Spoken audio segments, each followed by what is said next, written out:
Hello students, my name is Naresh Rathore and आज अपना जो टॉपिक है वो होगा सेल के बारे में। इंट्रोडक्शन अपन सेल का पढ़ेंगे और सेल थ्योरी के बारे में अपन चर्चा करेंगे। तो सबसे पहले अपन जो है हेडिंग लगाते हैं आज की। अपना जो टॉपिक है वो है सेल बायोलॉजी। इसके अंदर भी जो अपन आज चैप्टर पढ़ रहे हैं उस चैप्टर जो एनसीईआरटी में जो अपना चैप्टर गिवन है वो है cell the unit of life. इसके आज जो अपन टॉपिक्स कवर करेंगे उसकी अगर बात करें तो वो अपने पास है, फर्स्ट टॉपिक है व्हाट इज बायोलॉजी।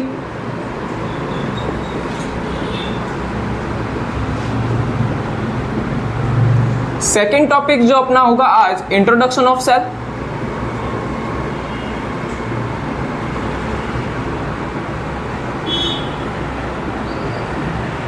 एंड जो आज अपना लास्ट टॉपिक होगा वो होगा सेल थ्योरी के बारे में।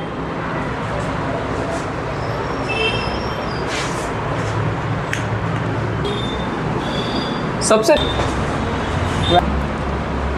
तो व्हाट इज बायोलॉजी में अपन आज पढ़ेंगे कि बायोलॉजी एक्चुअल में है क्या।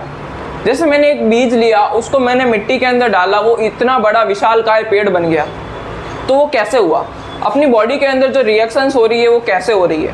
अब अपने आसपास जो वातावरण में अपन देख रहे हैं, इन्वायरमेंट के अंदर जितने भी सारे जीव जंतु है, चिड़िया है, पक्षी है, और जो अपन कहते हैं गाय है, कुत्ते हैं, बैल है, ये सारे जो क्रियाएं कर रहे हैं उसको वो किस प्रकार से निभा पा रहे हैं और उनका मकसद क्या है। सबका मकसद आज एक ही है, स्थायित्व प्राप्त करना। इसीलिए सारी क्रियाएं होती जा रही है। और जो है बायोलॉजी के बारे में अपन पढ़ेंगे, बायोलॉजी का मतलब क्या है। ये जो वर्ड है बायो एंड लॉजी, लॉजी का जो मतलब होता है वो होता है टू स्टडी या टू नो। जानने की जो जिज्ञासा होगी उस चीज के बारे में अपन लॉजी के अंदर पढ़ेंगे, टू स्टडी या टू नो। एंड जो बायो जो अपना है वो है लाइफ के बारे में, ऑर्गेनिज्म के बारे में ले सकते हैं अपन इसको।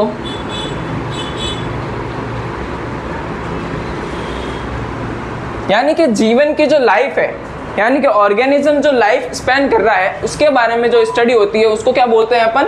बायोलॉजी। तो इसकी जो डेफिनेशन होती है वो अपन अगर लिखें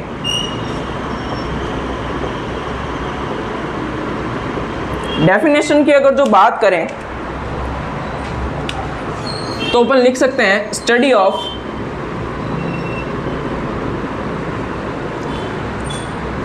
organism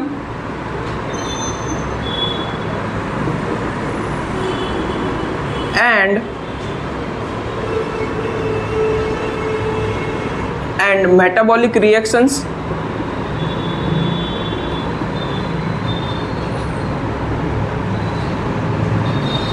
and study of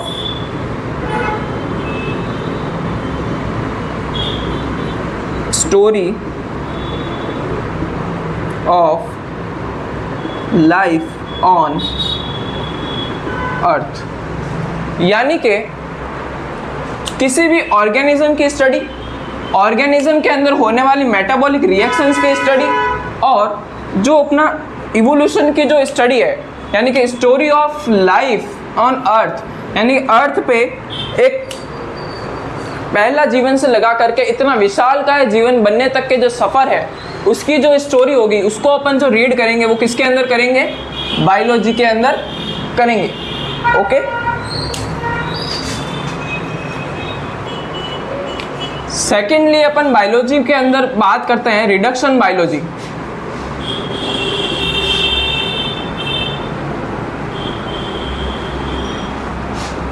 reduction biology जो है वो नीट 2025 का एक ऐसा क्वेश्चन है जो इंट्रोडक्शन से दिया गया था और साइंटिस्ट के ऊपर जो पेज है उसके ऊपर से लिया गया था। तो रिडक्शन बायोलॉजी की बात करें तो इसका मतलब क्या होता है?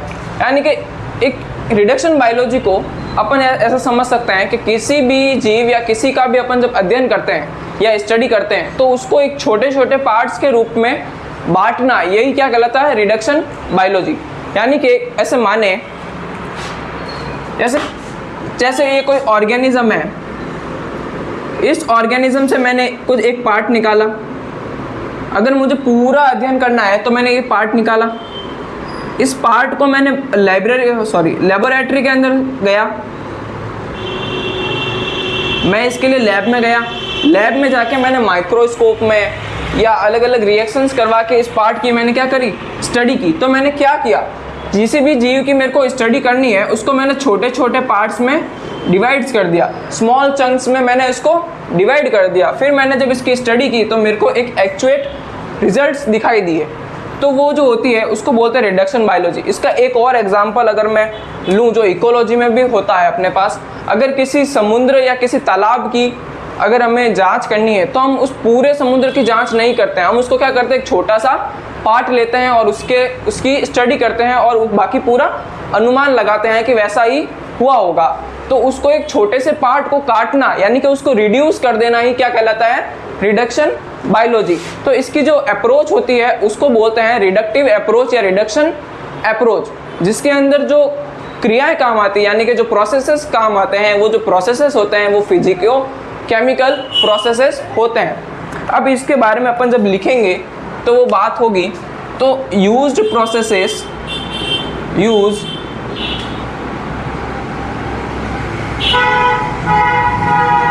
प्रोसेस की अगर बात करें तो वो होती है फिजिको केमिकल प्रोसेस, यानी कि both physical and chemical approaches are needed. ये अगर बात करें तो फिजियोकेमिकल प्रोसेसेस होते क्या है, यानी कि शरीर के अंदर जितनी भी एक्टिविटीज़ हो रही है, जैसे कुछ फिजिकल एक्टिविटीज़ होती है जैसे एक्सरसाइज की अगर मैं बात कर दी, कुछ केमिकल एक्टिविटीज़ भी होती है जैसे कि एक्सक्रीशन हो जाता है, एक्सक्रीशन हो गया, हमारे डाइजेशन हो गया, उसमें जो एंजाइम्स काम करते हैं उसकी अगर मैं बात करें तो वो अपने लिए कौन सा, केमिकल हो जाता है।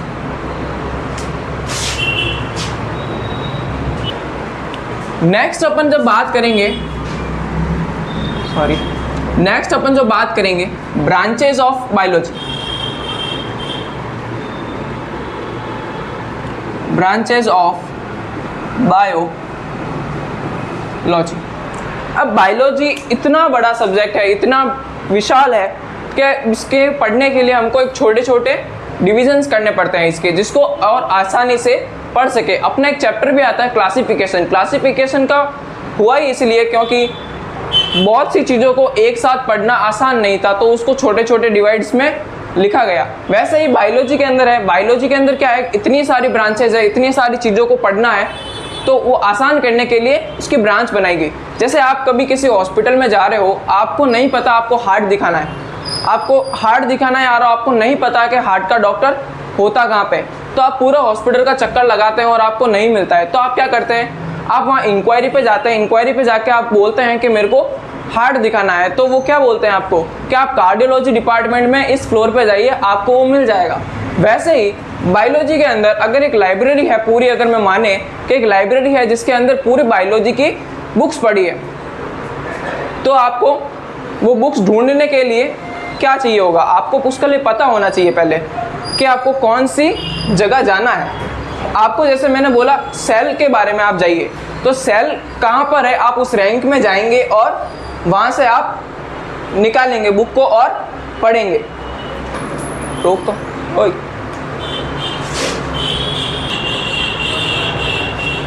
तो ब्रांचेस की अपन बात करें तो बायोलॉजी के अंदर अभी जो अपनी मेन जो ब्रांच है या अपने जो दो चीज़ों के बारे में अपन पढ़ते हैं, बॉटनी और जूलॉजी के बारे में, तो हम इसको ऐसे दो पार्ट्स में डिवाइड करेंगे।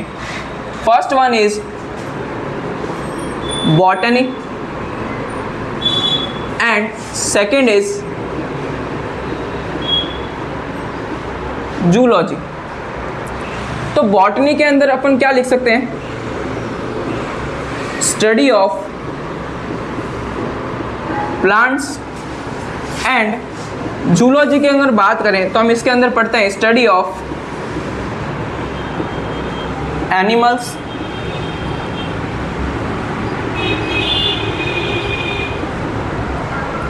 अगर हम अब कोई भी अगर ब्रांच दी है तो वो किसने दी होगी, उसको उसका पिता कहा जाता है। जैसे आपको भी आपका किसी ने नाम दिया होगा तो वो उसका आपका क्या होगा, पिता होगा।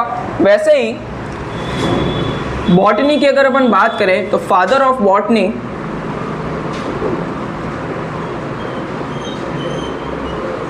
Is Theophrastus.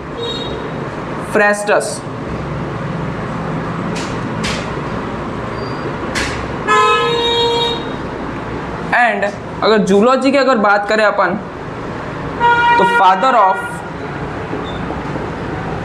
Zoology is Aristotle. अब एरिस्टोटल की अगर अपन बात करें तो एरिस्टोटल जो फर्स्ट पर्सन था जिसने क्या किया था, बायोलॉजी को भी समझाया था और इसको अपन मॉडर्न ह्यूमन एम्ब्रियोलॉजी का भी जनक कहते हैं। तो एरिस्टोटल जो हमारे होंगे वो क्या हो जाएंगे, फादर ऑफ जूलॉजी के साथ साथ फादर ऑफ बायोलॉजी भी हो जाएंगे।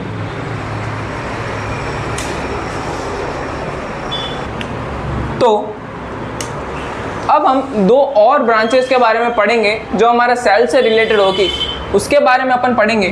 फर्स्ट ब्रांच जो अपनी होगी वो होगी सेल बायोलॉजी,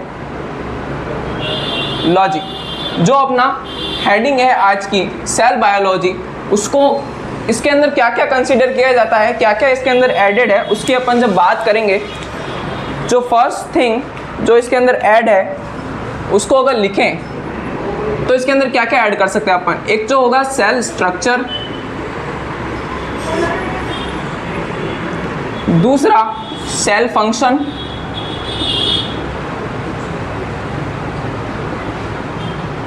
एंड जो लास्ट थिंग इसके अंदर ऐड होगी वो होगी सेल डिवीजन।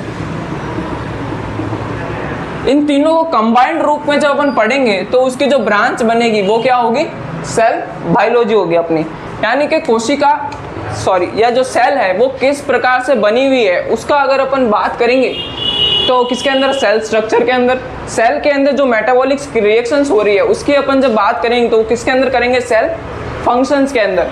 और जो सेल डिवीजन हो रहा है जो अपना नेक्स्ट टॉपिक है या नेक्स्ट चैप्टर है उसको अगर हम बात करें तो वो किस में आती है, सेल डिवीजन। यानी कि एक सेल थी उससे अगर डिवाइड होके वो दो सेल बन रही है तो वो सेल डिवीजन में आता है। इनका अगर कंप्लीट स्ट्रक्चर अपन सेल बायोलॉजी में करते हैं। सेकंड जो अपनी ब्रांच है उसको बोलते हैं साइटोलॉजी।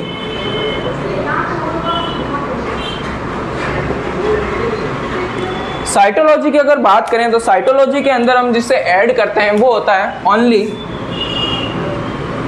स्ट्रक्चर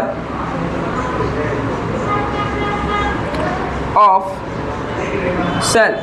यानी कि अपन जब सेल के स्ट्रक्चर की बात करते हैं तो उसको जो एडिंग किया जाता है तो अपन किसके अंदर ऐड करते हैं, साइटोलॉजी के अंदर। ये आप सभी को पता है। अब हम जो अपना मेन नेक्स्ट टॉपिक है और जो मेन टॉपिक है सेल वो स्टार्ट करने जा रहे हैं।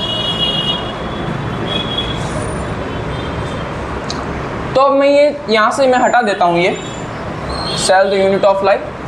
अब अपन जो पढ़ेंगे वो होगा अपना cell.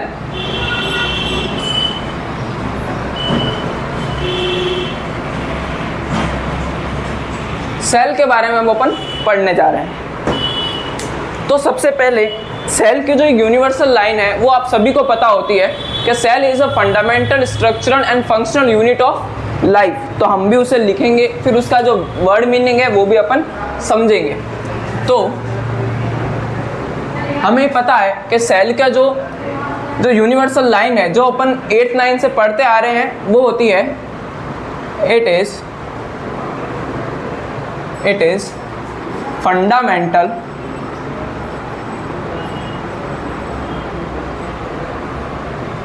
Structural and functional unit of life. अब इनके अपन इसमें जो अगर ग्रामर को हटा दे तो हमारे पास जो वर्ड बनते हैं वो कौन सा होता है? Fundamental, structural, functional, unit and life. In word को अपन अब एक्सप्लेन करके समझेंगे कि ये होते क्या हैं।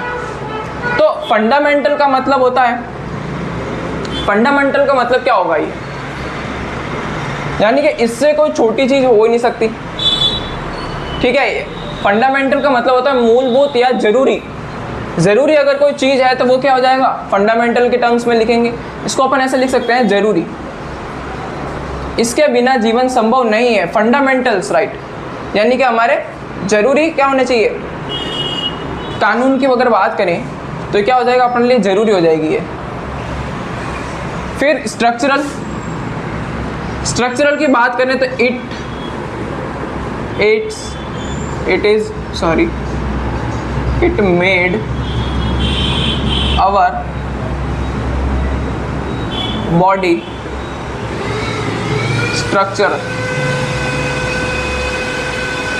अगर ये बॉडी स्ट्रक्चर बना रही है तो इसको क्या बोलेंगे? Structural. And cell is main for our metabolic activity,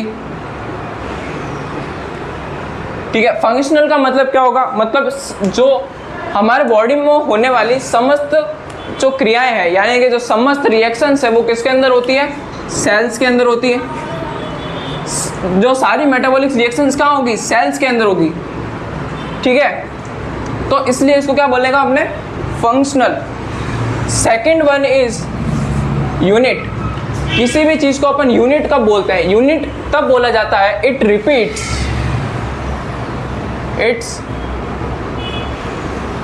repeats many time. ये बहुत बार रिपीट होती है, इसलिए इसको क्या बोला जाता है? यूनिट। एंड लाइफ से अपन क्या समझ सकते हैं? जीवन, यानी कि living.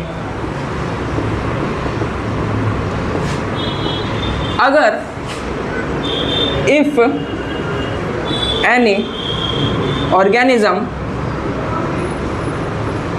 Have a cell then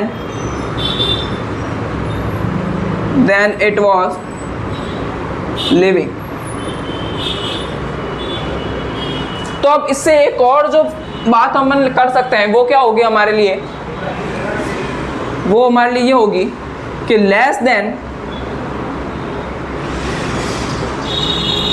one cell is not living. यानी कि एक सेल या एक सेल से अगर कम कोई जीव है जिसके बाहर कोशिकाएं नहीं है, सॉरी कोशिकाएं पूर्ण नहीं है, कोशिका पूरी नहीं है, तो उसको अपन लिविंग नहीं कह सकते। यही चीज क्या, इसीलिए इसको क्या बोलते हैं? Cell is a structural fundamental unit of life. इसका मतलब यह है कि एक सेल से छोटा अगर कोई जीव है तो वो लिविंग नहीं है। इसका जो एग्जाम्पल होता है वो कौन सा होता है? वायरस। वायरस जो होता है इसके अंदर इनकम्प्लीट सेल स्ट्रक्चर पाया जाता है, इसलिए ये नॉट लिविंग होता है। बट जब ये किसी कांटेक्ट में आता है, किसी होस्ट के कांटेक्ट में आता है, तो ये लिविंग हो जाता है। इसलिए इसको connecting link of living and non living कहा जाता है।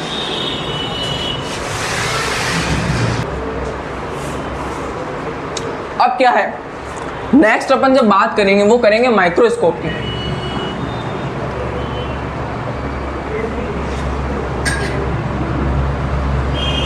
सेल को अगर देखते हैं तो किसके अंदर देखेंगे अपन? माइक्रोस्कोप में अंदर देखेंगे। तो कुछ बातें जो है माइक्रोस्कोप की भी कर लेते हैं। अगर डीप क्वेश्चन कभी आता है नीट में तो माइक्रोस्कोप से पूछ सकते हैं, क्योंकि एनसीईआरटी में इसी चैप्टर के अंदर 3 से 4 जगह ऐसी है जहाँ पे माइक्रोस्कोप का जिक्र किया गया है। तो जब माइक्रोस्कोप का जब एडवांसमेंट हुआ तो माइक्रोस्कोप के एडवांसमेंट के साथ साथ सेल्स के अंदर बहुत से स्ट्रक्चर्स को देखा गया। पर कुछ स्ट्रक्चर्स ऐसे थे जो एडवांस माइक्रोस्कोप के अंदर भी नहीं दिखाई दे रहे थे। इसके लिए इलेक्ट्रॉन माइक्रोस्कोप लाया गया। इलेक्ट्रॉन माइक्रोस्कोप के अंदर क्या होता है, एक इलेक्ट्रॉन बीम होती है जिसकी वजह से उसका मैग्नीफिकेशन किया जाता है सेल्स का, जिससे हमें सेल्स के जो छोटे से छोटे स्ट्रक्चर्स होते हैं उनकी भी हमें जो मैग्नीफाइड इमेज प्राप्त होती है। तो इसीलिए इलेक्ट्रॉन माइक्रोस्कोप के बारे में अगर लिखेंगे अपन, सबसे पहले अपन इसके अंदर एक लाइन लिखेंगे, advancement of microscope it helps in study of cell organelles and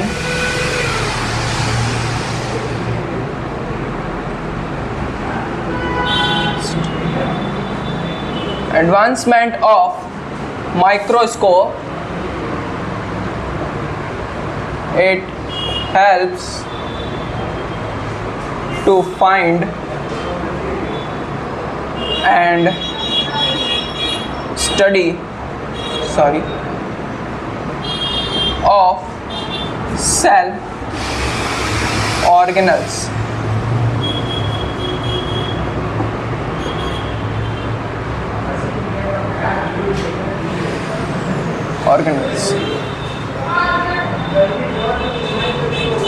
And an advancement of microscope and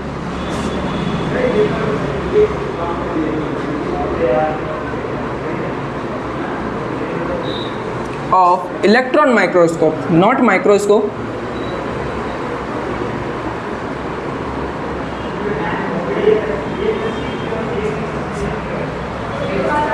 it helps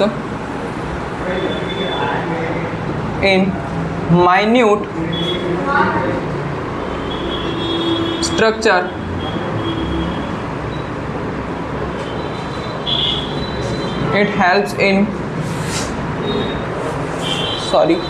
it helps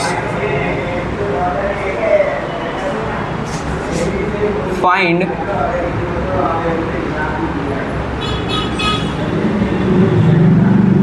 minute structure of cell. अब ये जो माइन्यूट स्ट्रक्चर्स है वो कौन कौन से हैं और किन किन के टॉपिक्स में इलेक्ट्रॉन माइक्रोस्कोप की बात कही गई है, उसकी अपन जब बात करेंगे तो वो हो जाएगा हमारे पास। सबसे पहला जो है राइबोसोम, जो हमारा स्मॉलेस्ट सेल ऑर्गेनल है। Second one is cell membrane, इनकी बात इसमें की गई है, अंडरस्टैंड। एंड एक और जो है वो है एंडोप्लाज्मिक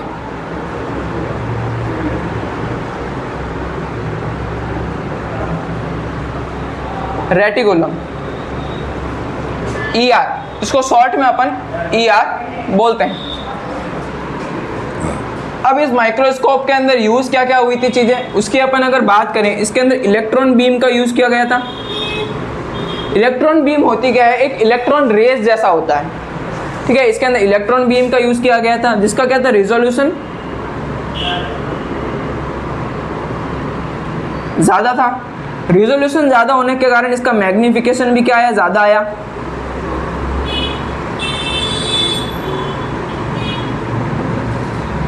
मैग्नीफिकेशन ज़्यादा था। अब ये दोनों चीज़ें कब आएगी, जब इसका लैम्बडा यानी कि इसकी जो वेवलेंथ होगी वो कम होगी तब। पर इस माइक्रोस्कोप की एक डिसएडवांटेज ये था, it don't use for study of living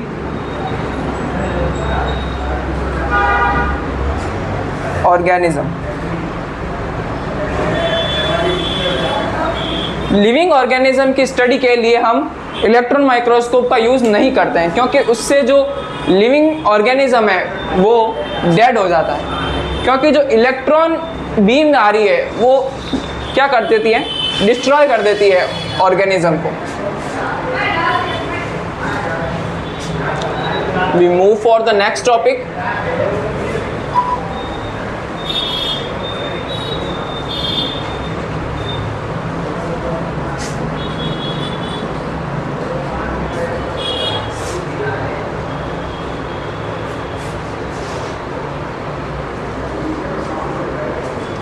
next topic की अपन अब बात करेंगे डिस्कवरी ऑफ सेल।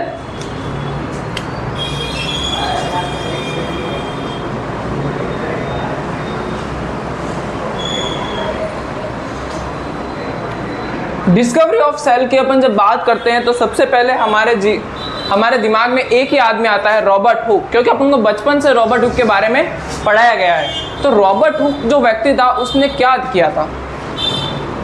तो हम सब कहते हैं कि उसने सेल की फर्स्ट टाइम खोज की थी, यानी कि who discovered the first time cell is Robert hook.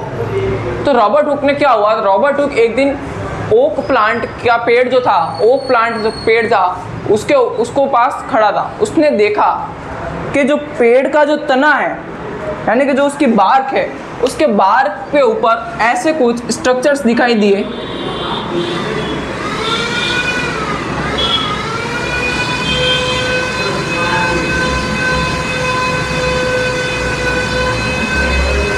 ऐसे बहुत छोटे छोटे स्ट्रक्चर्स दिखाई दिए। ऐसा उसे लग रहा था कि मधुमक्खी का छत्ता है जिसके ऊपर मधुमक्खियां नहीं है। पर उसने ऐसा स्ट्रक्चर जब देखा तो उसने क्या किया, एक छोटा सा पार्ट उसका लिया और उसको जब ऑब्जर्व किया तो उसको ये स्ट्रक्चर दिखाई दिया। तो उसने इसको सेल नाम दिया। उसने कहा कि ये क्या है, ये सेल है। अब सेल जब उसने देखी तो उसको जब ये वाला जो पार्ट था उसको ये क्या दिखाई दिया, खाली दिखाई दिया, यानी कि ये क्या था, एम्प्टी था। ये एम्प्टी पार्ट्स थे। इस एम्प्टी पार्ट्स को उसने बोला cellula. Cellula is for empty compartment. Empty compartment को इसने सेल्यूला नाम दिया। और अब जो इसके जो बाउंड्री वॉल पे जब इसने देखा कि जो बाउंड्री के अंदर जो लिखा हुआ है ये क्या है, ये है सेल वॉल। तो एक्चुअल में अगर देखें तो रॉबर्ट हुक ने जिसकी खोज की थी या जिसकी डिस्कवरी की थी वो क्या है, सेल वॉल। तो रॉबर्ट हुक को किसके डिस्कवरी के लिए जाना जाता है, सेल वॉल की डिस्कवरी के लिए, क्योंकि ये जो स्ट्रक्चर था ये पूरा क्या था, डेड है। इसलिए सेल वॉल भी क्या थी, डेड थी, क्योंकि इस वॉल के अंदर किसी प्रकार का मूवमेंट नहीं होता है। अगर आप अपनी कमरे की दीवारों को धक्का मारते हैं तो क्या वो आगे चली जाती है, नहीं जाती है। इसके अंदर कोई मूवमेंट नहीं होता है। या आप सुबह उठे, रात को दीवार थी 2 फुट आगे चली गई, ऐसा कभी नहीं होता है। क्यों नहीं होता है, क्योंकि सेल की जो वॉल है वो नॉन लिविंग है, डेड है, वो आगे नहीं जा सकती है। तो सेल्यूला नाम दिया। अब इसके बारे में अगर रॉबर्ट हुक के बारे में अपन बात करें, सॉरी अपन ने रॉबर्ट हुक लिखा ही नहीं यहाँ पे। सबसे पहले अपन यहाँ पे नाम लिखेंगे Robert Hooke discover first time cell in 1665। 1665 में सबसे पहले रॉबर्ट हुक ने क्या देखा, सेल को देखा। एक्चुअल में इसने देखा क्या था, सेल वॉल। किसके अंदर देखा था, ओक प्लांट।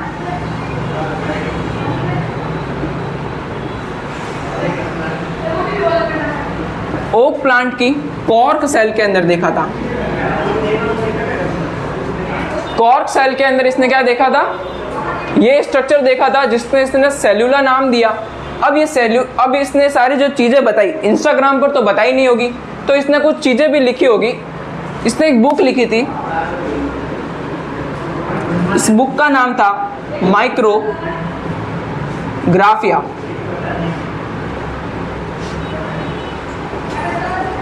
माइक्रोग्राफिया बुक के अंदर रॉबर्ट हुक ने बताया कि मैंने एक सेल की खोज की है, मैंने कुछ स्ट्रक्चर देखा है, इसको मैंने सेल वॉल नाम दिया है। कौन सा प्लांट था, ओक प्लांट था। कॉर्क सेल के अंदर उसने देखा। और दूसरी बात जो है 1665 के अंदर, यानी कि 1665 के अंदर उसने देखा था। और क्या नाम दिया था, सेल्यूला। नेक्स्ट अपन बात करते हैं, अच्छा एक और बात पहले ये लिख लेते हैं। मैंने जो बोला भी था ये मधुमक्खी के छत्ते के समान संरचना थी, तो अब इसको लिख लेते हैं। ये क्या, कौन सा स्ट्रक्चर है, Honey com like structure, honeycomb like structure जो देखा था, किसने देखा था? रॉबर्ट हुक ने।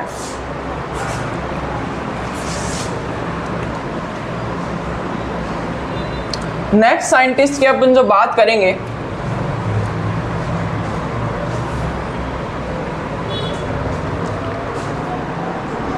वो है हमारे पास एंटोन वॉन लीवेनहोक, जिसका भी जो जिक्र है वो एनसीईआरटी में किया गया है। पहले ही पेज पर एंटोन वॉन लीवेनहोक के बारे में बताया गया है। जो हमारा सेकंड साइंटिस्ट है वो कौन सा है? Anton von Leeuwenhoek. इन्होंने रॉबर्ट हुक से 9 साल बाद यानी कि 1674 में सबसे पहले क्या देखा था इन्होंने? एंटोन वॉन लीवेनहुक को हम क्या बोलते हैं कि इन्होंने first seen the living cell, यानी कि फर्स्ट ऐसे लिख सकते हैं, डिस्कवर्ड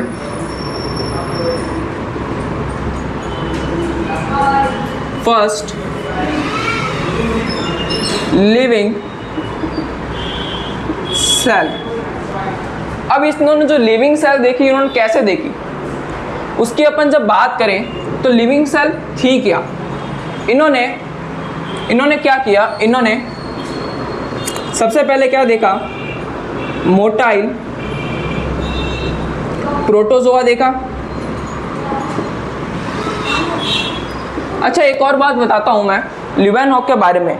लीवेनहॉक ने ये सारी चीजें देखी कैसे?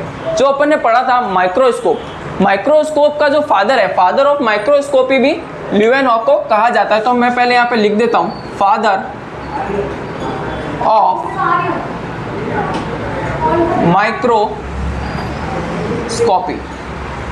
फादर ऑफ माइक्रोस्कोपी इनको कहा, यानी कि इनके पास क्या था? माइक्रोस्कोप था। इन्होंने माइक्रोस्कोप बनाया था। तो जब इन्होंने माइक्रोस्कोप बनाया तो इन्होंने अपने आसपास के जो वातावरण के अंदर सारी चीजें थी उसको इन्होंने माइक्रोस्कोप में देख डाला। आपके भी पास कोई नया खिलौना आता है तो आप क्या करते हो उसमें, या आप जब नया मोबाइल खरीदते हो तो उसमें क्या करते हो? आप उस फोन को पूरे दिन सारी चीजें देखते हो, उसके अंदर क्या क्या उसके फंक्शंस है, उसके अंदर क्या क्या टेक्नोलॉजी है, उस चीज़ों को देखते हो। इन्होंने जब माइक्रोस्कोप बनाया तो इनको देखने में मज़ा आ रहा था। इन्होंने बहुत सी चीज़ें निकाली और उनको देखा। तो सबसे पहले जो उन्होंने चीज़ देखी थी वो देखे थे मोटाइल प्रोटोजोआ, वो हिल डुल रहे थे। इनको बाद में पता चला कि ये क्या है? सेल है। इन्होंने मोटाइल प्रोटोजोआ को देखा, इन्होंने स्पर्म को देखा। अच्छा, ये भी है कि इन्होंने स्पर्म जो देखे थे, कौन से स्पर्म देखे थे?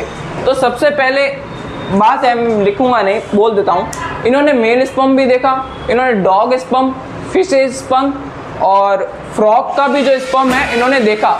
उन सभी में इनको एक ही स्ट्रक्चर दिखाई दिया, सिमिलर स्ट्रक्चर दिखाई दिया, और वो सारे जो स्ट्रक्चर थे वो कौन से थे? मोटाइल थे। तो इन्होंने स्पर्म देखा, मोटाइल प्रोटोजोआ देखा, इन्होंने बैक्टीरिया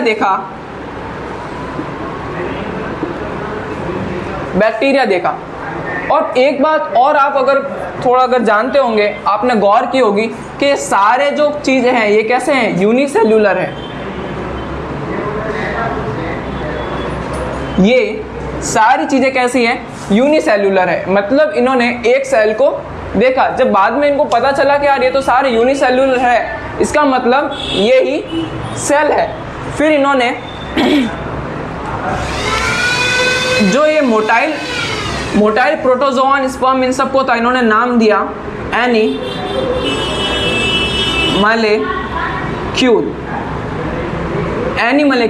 एनिमलेक्यूल का मतलब क्या होगा? आप अगर इसको तोड़ोगे तो आपको क्या दिख रहा है? एनिमल एंड मॉलिक्यूल, यानी कि ऐसा मॉलिक्यूल जो एनिमल के लाइक दिख रहा है उसको एनिमलेक्यूल बोला गया। ये किसने बोला था? हमारे लीवेनहॉक साहब ने, जिनको फादर ऑफ माइक्रोस्कोपी भी कहते हैं। ठीक है, अगर अब अपन नेक्स्ट साइंटिस्ट की ओर बढ़ेंगे।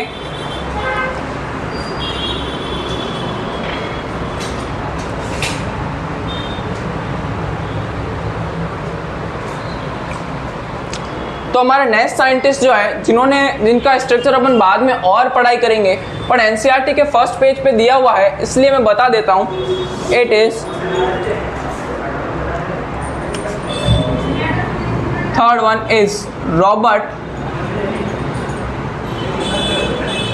ब्राउन। ब्राउन मुंडे हैं ये अपने, रॉबर्ट ब्राउन। तो आप कंफ्यूज मत होइएगा रॉबर्ट हुक और रॉबर्ट ब्राउन ने। रॉबर्ट हुक जो था उन्होंने सेल की डिस्कवरी की थी, इन्होंने सेल ऑर्गेनल जो है हमारा main cell organelle he discovered nucleus. Nucleus is brain of cell, यानी कि जो कंट्रोलर है हमारे सेल का, जो अपनी बॉडी का जो कंट्रोलर है उसको अपन ब्रेन कहते हैं। वैसे ही सेल का जो कंट्रोलर है, brain of cell is nucleus. Understand?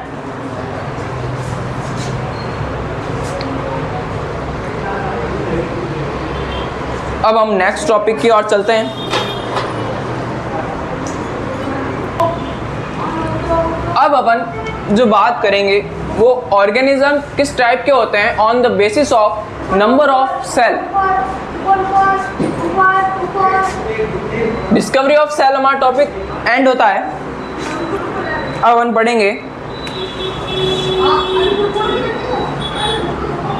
Types of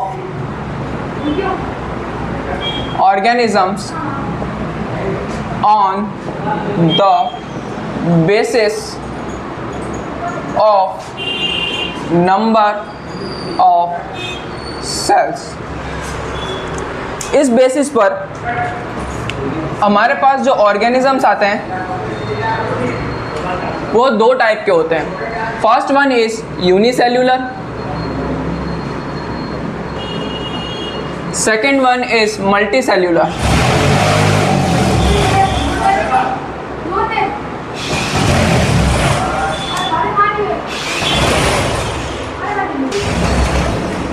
अब जो यूनिसेल्यूलर होगा उसको अपन क्या लिखेंगे? ये it is made of one cell only.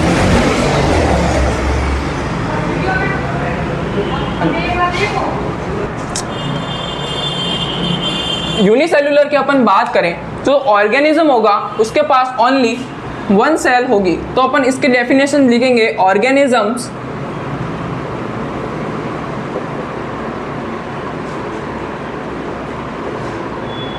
made up of only one cell। And इधर अगर डेफिनेशन की अगर बात करेंगे तो लिखेंगे organisms is made up of more than one cell. ठीक है, यहाँ पे जो ऑर्गेनिज्म होगा मल्टी सेल्यूलर है, इसका मतलब वो एक से ज़्यादा सेल से मिलकर बना होगा। सेकेंड जो है यूनिसेल्यूलर, यूनिसेल्यूलर ऑर्गेनिज्म जो होगा अपना made up of with one cell. अब इनके एग्जाम्पल्स जो होंगे उसकी अपन बात करेंगे। First one is all prokaryotes. All prokaryotes जो है वो यूनिसेल्यूलर, जैसे बैक्टीरिया हो गया, अपना बीजीए हो गया, इकोलाई है, ये सारे जो बैक्टीरिया है वो कैसे होते हैं? All prokaryotes are unicellular. All prokaryotes जिसके अंदर अपन लिख सकते हैं बैक्टीरिया, इकोलाई, सॉरी, और बीजीए एंड एक्सेट्रा, ये सारे prokaryotes. And second is some eukaryotes. Some eukaryotes are unicellular. अब ये कौन कौन से होंगे अब इनके बारे में अपन देखेंगे। तो इधर जो आएगा एग्जाम्पल आएगा अपना मोस्ट यूकैरियोट्स, यानी कि मोस्टली जो यूकैरियोट्स होते हैं वो क्या होते हैं? मल्टी सेल्यूलर होते हैं। जैसे यूकैरियोट्स के अंदर बायोलॉजी क्लासिफिकेशंस के अंदर जो 5 किंगडम RH विटेकर ने बनाए थे, उसके अनुसार आप देखेंगे तो मोनेरा यानी कि जो ऑल प्रोकैरियोट्स यानी कि मोनेरा, सारे मोनेरा कैसे होते हैं? प्रोकैरियोट्स, इसलिए ये क्या हो जाएंगे? यूनिसेल्युलर। अब सम यूकैरियोट्स के अंदर अगर देखेंगे तो किंगडम प्रोटिस्टा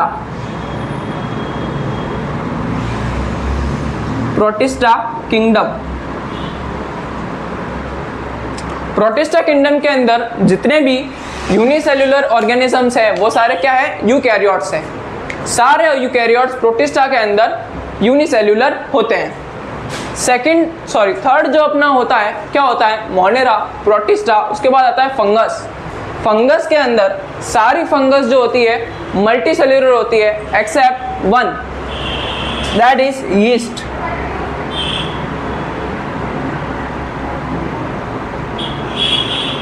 यीस्ट जो है वो कैसी होती है? यूनिसेल्युलर एंड गोलाकार होती है, ये राउंड होती है।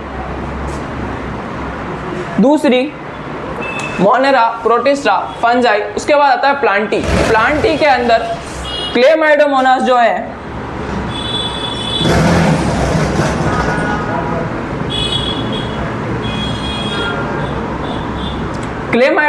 है वो भी यूनिसेल्युलर ऑर्गेनिज्म है। प्लांटी के बाद आता है एनिमेलिया।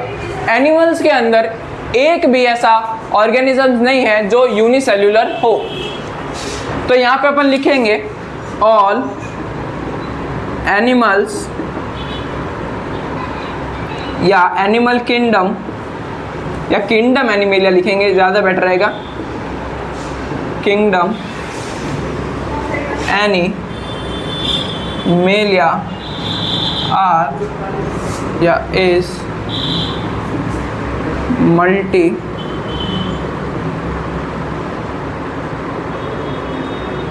सेल्युलर। अब यहाँ पे बच्चों का एक डाउट आता है, जो कॉमन डाउट सबका होता है पॉरीफेरा के बारे में, कि सर पॉरीफेरा जो है उसके अंदर जो बॉडी ऑर्गेनाइजेशन होता है वो सेल्युलर होता है, तो वो यूनिसेल्युलर क्यों नहीं है? अब उसकी भी अपन बात करेंगे नेक्स्ट पेज पे, या मैं यही समझा देता हूँ। फॉर पॉरीफेरा, पॉरीफेरा के अंदर क्या होता है?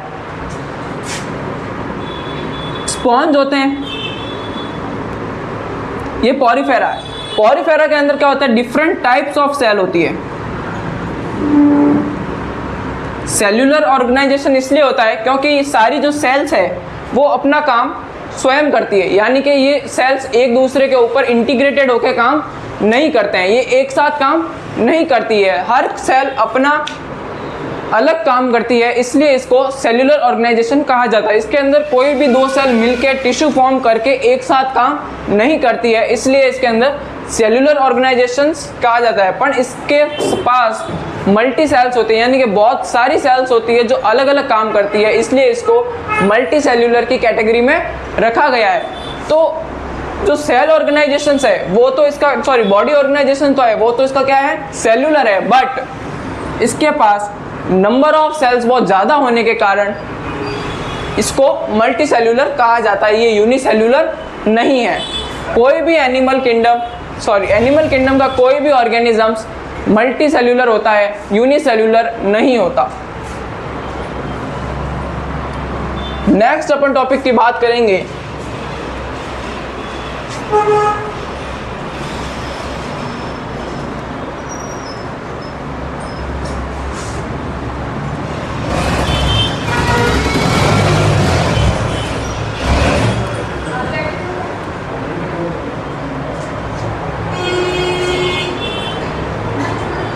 नेक्स्ट जो अपना टॉपिक होगा आज का सबसे इंपॉर्टेंट टॉपिक होगा सेल थ्योरी। उससे पहले मैं 2 लाइन लिखाना चाहूंगा आपको, दैट इज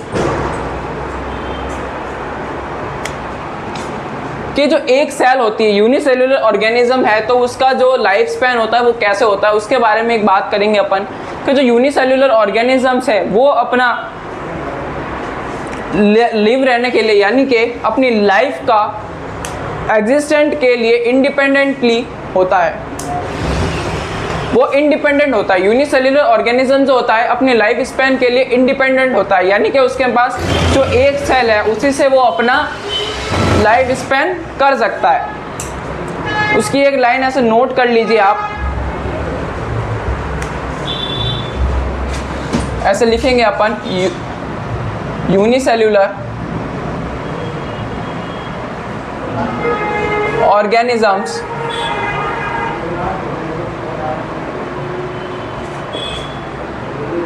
live या exist in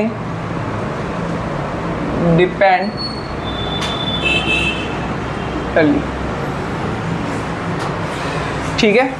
इंडिपेंडेंटली क्या होता है, ये लिव कर सकता है या एग्जिस्ट कर सकता है। सेकेंड ये होता है ये all essential functions, all essential function are performed bye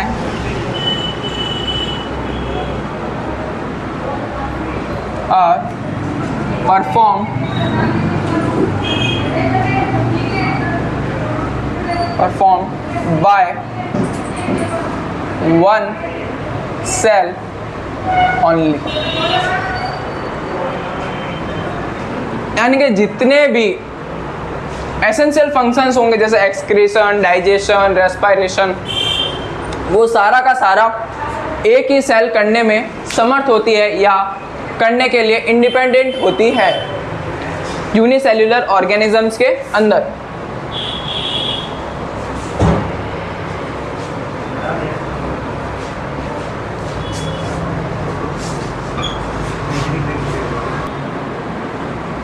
अपना जो आज का लास्ट टॉपिक रहेगा सेल थ्योरी के बारे में। मोस्ट इंपॉर्टेंट टॉपिक है ये, यहीं से क्वेश्चंस बहुत बार आ चुके हैं और आगे भी आने की संभावना है। इसमें से दो साइंटिस्ट के बारे में अपने पढ़ना है और बहुत इंपॉर्टेंट है।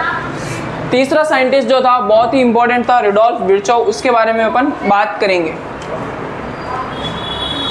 तो सबसे पहले अपन दो लाइन ड्रॉ करेंगे या एक लाइन ड्रॉ करेंगे। First scientist is Schleiden and second is Schwann.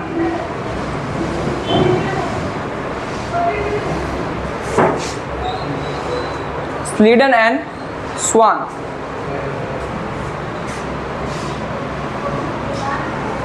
Schleiden and swan.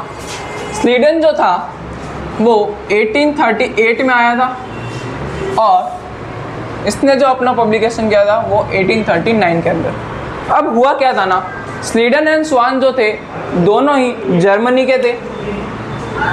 According to old NCERT या पिछले साल की जो एनसीईआरटी है उसके अनुसार स्वान को ब्रिटिश बताया गया है, पर जो नई एनसीईआरटी है उसके अनुसार स्वान भी कौन है, जर्मनी का है। इसका जो आधार कार्ड में एड्रेस है वो चेंज हो चुका है, तो ये अपना जर्मन है।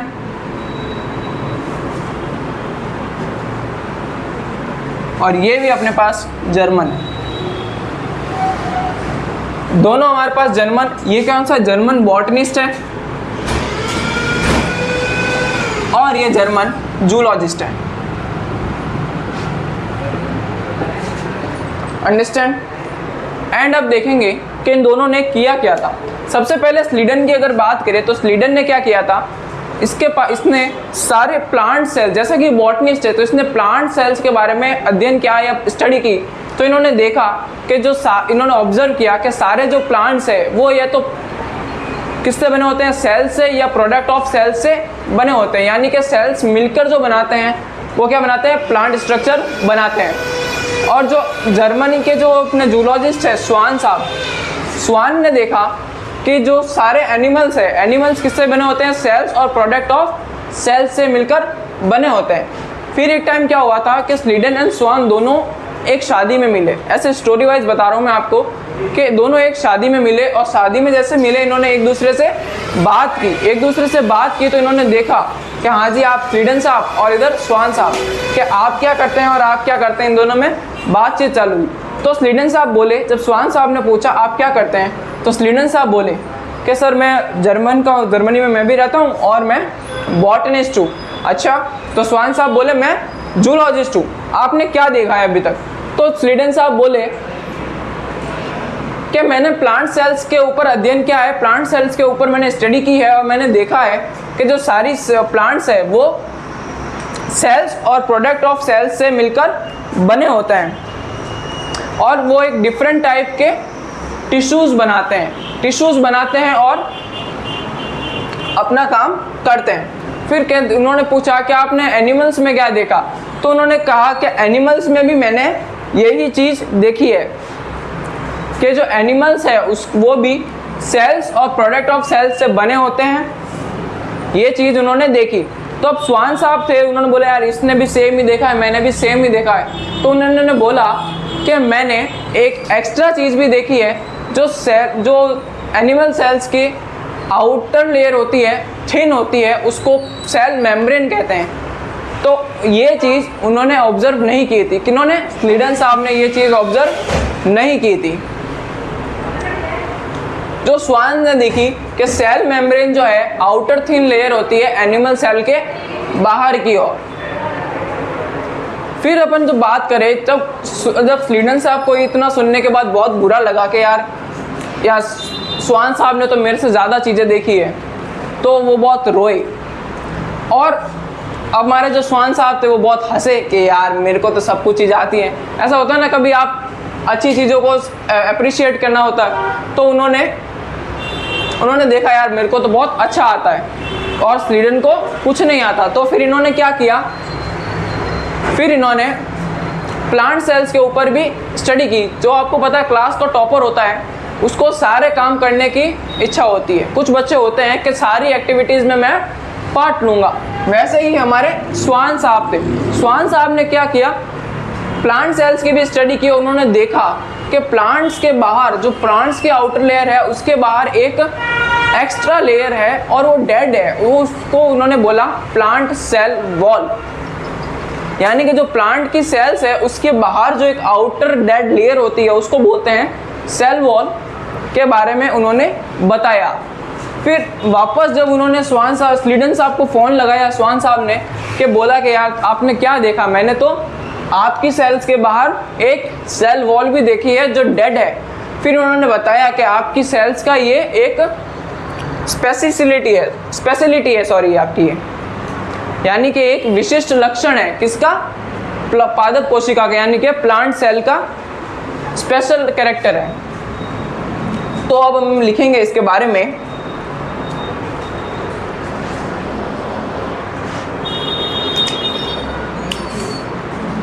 He observed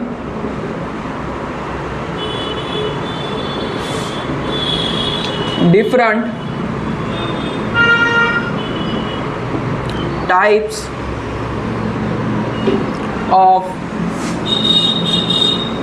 plant and said all plant body are made up of different type of cell and form different tissue।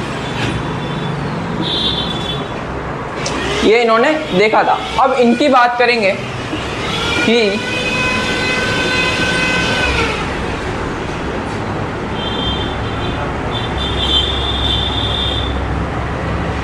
he observed different type of animals and said all animals are made up of different cells and form tissue and see the extra and see the outer thin layer and see the outer thin layer called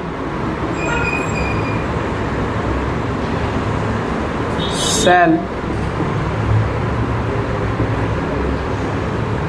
membrane, and he also observed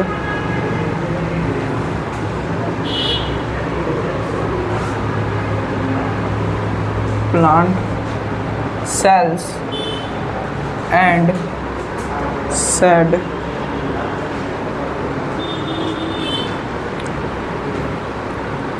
plant cells have extra layer, extra outer layer towards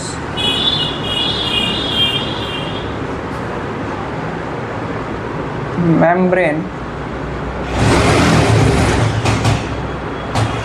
called cell wall.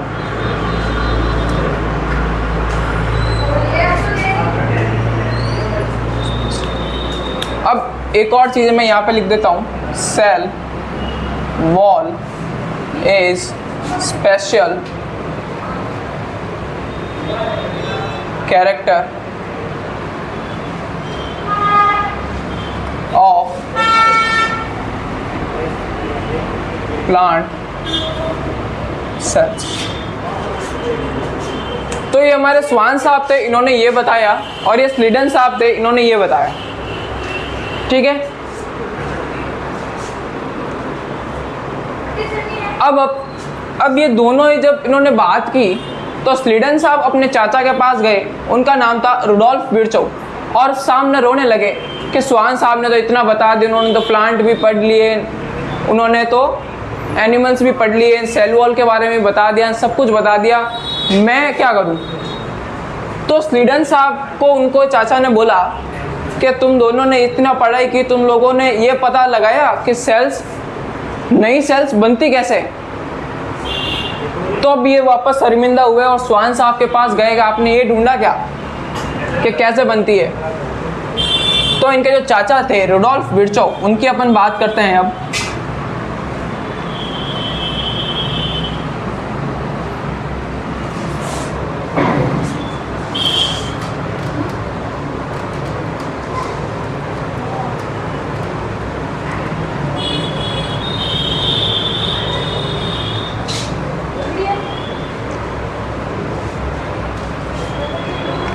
Rudolf विर्चोव जो था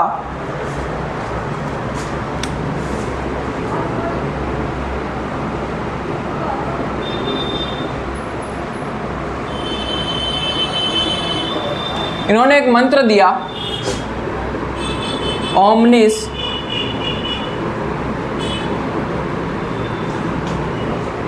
सेल्यूला ई सेल्यूला।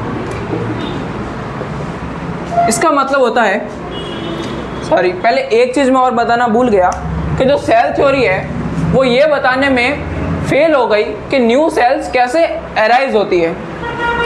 ठीक है, तो ऐसा लिखेंगे, cell theory fail to explain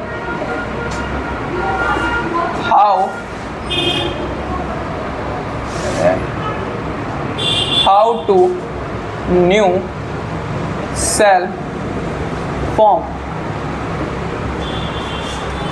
cell theory fail हो जाती है एक्सप्लेन करने में कि न्यू सेल्स कैसे बनती है। उसके लिए हमारे पास आए थे रुडोल्फ विर्चोव। 1855 में एक मंत्र दिया, ओमनिस सेल्यूला ई सेल्यूला। इन्होंने बताया new sales arise from pre existing cells। New sales arise from pre existing cells के बारे में किसने बताया था? रुडोल्फ विर्चॉव ने। इन्होंने बताया कि नई सेल्स जो होती है पुरानी सेल्स के डिवीजन से बनती है। तो आई होप आज तक का आपको टॉपिक क्लियर होगा। Okay, thank you.